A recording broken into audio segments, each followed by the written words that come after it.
uriya mwana niwe warugize umuryango wanjye, niwe waruntunze, niwe warutunze famiye, niwe twarebagaho amaso.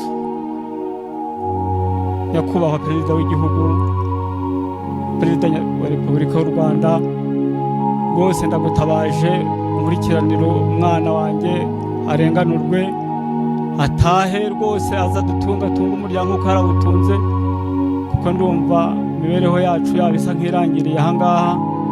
Nyakubahwa Perezida wa Repubulika, rwose nzi ko ukunda abanyarwanda, nzi ko ukunda abaturage bawe, nzi ko rwose ari wowe duhanze amaso ko abarenganurwa ari wowe ujya ubarenganura.